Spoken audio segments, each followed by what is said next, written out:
अन्य अविनाशची cute love story भाग 69.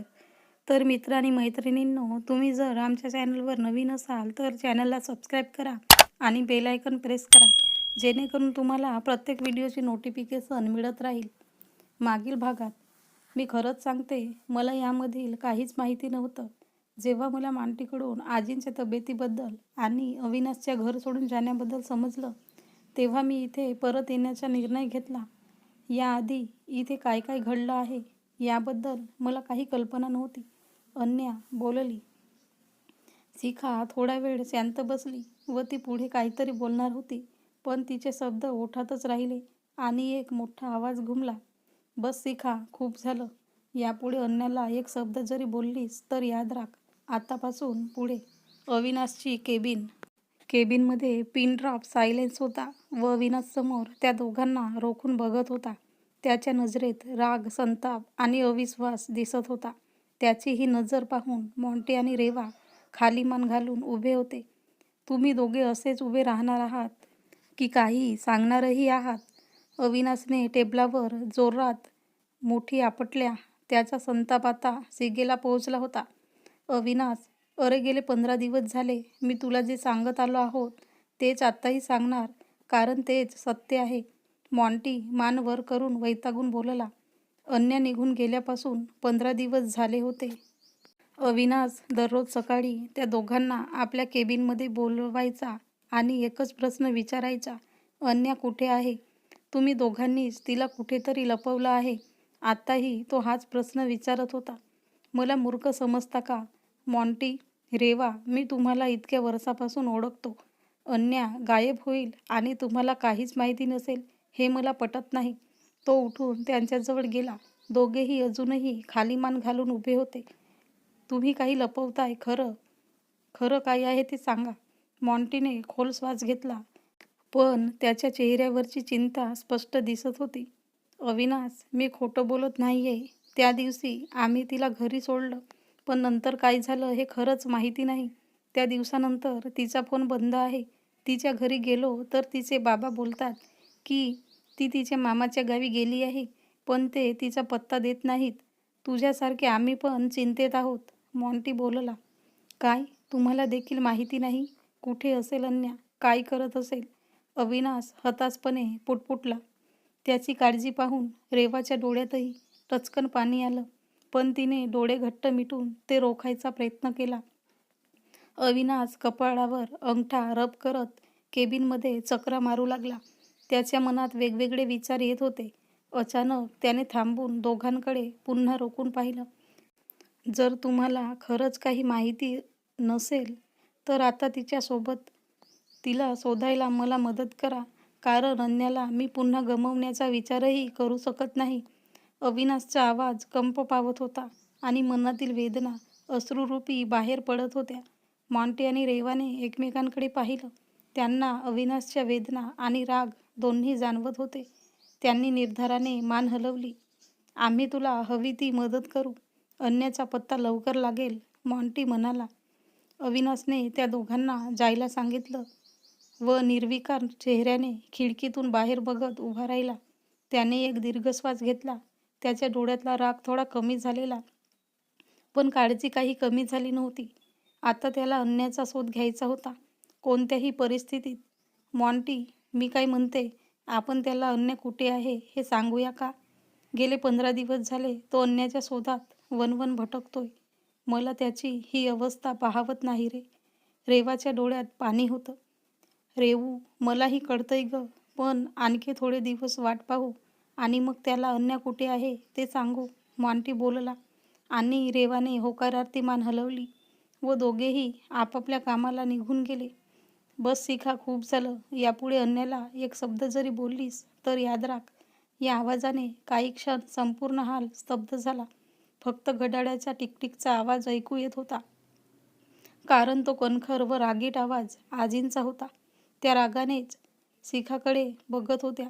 3 वर्षांपासून आजींच्या या कणखर आवाजाची वाट पाहणारे आजोबा त्यांच्या डोळ्यातील अश्रूंना रोखू शकत नव्हते. चेहऱ्यावर कौतुकास्पद हसू आणि डोळ्यात आलेलं पाणी स्पष्ट दिसत होतं. प्रीतीने तोंडावर हात ठेवला. तिला हसू येत होतं, आणि मध्येच डोळ्यांतून पाणीही ओघळत होते. तिचा तर विश्वास बसत नव्हता की हे सगळं आजी बोलल्या. शिखा मात्र अजूनही जणू काही भूत पाहिल्यासारखी आजींकडे टक लावून बघत होती. हे हे खरंच माझी आजी बोलते का? तिच्या चेहऱ्यावरचा अविश्वास स्पष्ट दिसत होता. अन्य मात्र गोंधळून एकदा आजींकडे एकदा सगळ्यांच्या चेहऱ्यावरील हावभाव पाहत उभी होती. इतक्या वर्षानंतर आजींचा आवाज ऐकून वरच्या खोलीत देखील काहीतरी हालचाल झाली. मात्र घरातील बाकीच्या लोकांना त्याची अजिबात कल्पना नव्हती. यमुना तू? आजोबा पुढे होत आजींची काहीतरी बोलायचा प्रयत्न करत होते, तेव्हा त्यांनी हातानेच थांबवलं. थांबा, पहिला मला शिखाशी बोलायचं आणि त्याचबरोबर तुमचा गैरसमज दूर करायचा आहे. आजी गंभीरपणे बोलल्या. गैरसमज? कसला गैरसमज आई? प्रीती आजींच्या जवळ बसत न समजून बोलली. गैरसमज? एक मोठा गैरसमज, जो 3 वर्षांपूर्वी माझा झालेला. आजी भकास हसत बोलल्या. आजी तू ठीक आहेस ना? आजींची असं हसून बोलणं ऐकून शिखा काळजीच्या सुरात बोलली. तर काय, मी अगदी ठणठणीत बरी आहे, आजी रागीट आवाजात बोलल्या. यमुना मग तू अशी का बोलत आहेस? आम्हाला काळजी वाटते. आजोबा शांतपणे बोलले. हो आई, तुम्ही कशाबद्दल बोलत आहात हे आम्हाला कळत नाही. तुम्ही जरा सविस्तर सांगता का? प्रीती आजींकडे काळजीने बघून बोलली. अगं प्रीती, जसा तुमच्या अन्याबद्दल गैरसमज निर्माण झाला आहे, अगदी तसाच माझ्या 3 वर्षापूर्वी झालेला. हे मी सांगत आहे. आजी अपराधीपणे बोलल्या आणि अन्याने चमकून आजीकडे पाहिलं. अन्याने थोडं पुढे होत आजींकडे पाहिलं. आजी तुम्हाला काय म्हणायचं आहे? माझ्याबद्दल गैरसमज? तिचा आवाज किंचित कंप पावत होता. 3 वर्षांपूर्वी मी जे पाहिलं, जे ऐकलं तेच खरं मानलं. पण आता कळतंय त्या सगळ्यात किती मोठा भ्रम होता. तुला आणि अविनाशला दूर करण्यासाठी त्या लोकांचा किती मोठा डाव होता. अन्या मला माफ कर, पण त्यावेळी तुझ्यावर अन्याय झाला आणि तो करण्यामागे मी सुद्धा होती. आजींनी खोल श्वास घेतला व अपराधीपणे मान खाली घालून बोलू लागल्या. हॉलमध्ये सगळे थक्क झाले होते. शिखा, जी आत्तापर्यंत अन्याकडे रागाने बघत होती, ती आजींचं बोलणं ऐकून स्तब्ध झाली होती. तिने एक पाऊल मागे घेतलं. आजी तू काय बोलत आहेस? 3 वर्षांपूर्वी काय झालं होतं? यमुना स्पष्ट बोल. त्या गोष्टीला 3 वर्षे उलटून गेली, पण तेव्हा नेमकं काय घडलं होतं हे आम्हाला कोणालाच माहिती नाही. आज जर तूच सांगायचं ठरवलं आहेस तर पूर्ण सत्य समोर येऊ दे. आजोबा आता न राहून पुढे आले व ठामपणे बोलले. हो, तुमचं म्हणणं अगदी बरोबर आहे. मला तुमचा गैरसमज दूर करावाच लागेल, कारण त्या दिवशी नेमकं काय घडलं होतं याची साक्षीदार मी आहे आणि मी बोलल्याशिवाय अन्य व अविनाशवर लावलेले खोटे आरोप पुसणार नाहीत. आजी गंभीरपणे बोलल्या. सगळे ते काय सांगणार आहेत हे ऐकण्यासाठी उत्सुक होते. आजींचा आवाज जड झाला होता. डोळ्यात पाणी तरळत होतं आणि हात हलकासा थरथरत होता. त्या स्वतःला सावरायचा प्रयत्न करत होत्या, पण त्यांच्या चेहऱ्यावर अपराधी भाव स्पष्ट दिसत होते. मी खूप मोठी चूक केली, त्या थरथरत्या आवाजात म्हणाल्या. अविनाश आणि अन्याला वेगळे करण्यामागे माझा मोठा हात होता.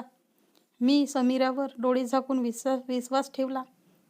ती जे काही सांगत होती ते मी ऐकत गेली, पण मला कल्पनाही नव्हती की तिच्या मनात आपल्याबद्दल, अविनाशबद्दल इतकं विष असेल. त्या एक क्षण थांबल्या. जुन्या आठवणींचा भार त्यांच्या मनावर जाणवत होता. त्यांनी थरथरत्या हातांनी अन्याचा हात पकडला आणि आसेने तिच्याकडे पाहिलं. डोळ्यातील अश्रू आवरण्याचा त्यांचा आटोकाट प्रयत्न अपयशी ठरला व अश्रू हळूहळू त्यांच्या गालावर ओघळत गेले. अन्या मला माफ कर, मी तुझी आणि अविनाशची गुन्हेगार आहे, मला माफ कर, त्या तिच्या हात घट्ट धरत म्हणाल्या. आजींचे हे बदललेले रूप पाहून बाकीचे सगळे स्तब्ध झाले. ते एकदा अन्याकडे तर एकदा आजीकडे पाहू लागल्या. आजी तुम्ही असं का बोलताय? मान्य आहे त्यावेळी तुम्ही मला कठोर शब्द सुनावले, पण त्यामागे तुमचं अविनाशवर प्रेम होतं. अन्याने त्यांच्या हातावर हलकंसं थोपटलं. नाही अन्या, मी स्वतः तिच्या कारस्थानाचा भाग झाले. मीच तुला अपमानित केलं, मीच अविनाशला दुखावलं. पण जेव्हा मला सत्य कळलं तोपर्यंत खूप उशीर झाला होता. आजींनी तिचे बोलणं मध्येच थांबवलं. आई, तुम्ही हे काय बोलताय? तर पुढे काय होईल बघत राहा ही कथा मालिका. आणि मित्रांनी मैत्रिणींनो, तुम्ही जर आमच्या चॅनलवर नवीन असाल तर चॅनलला सबस्क्राईब करा आणि लाईक शेअर करा.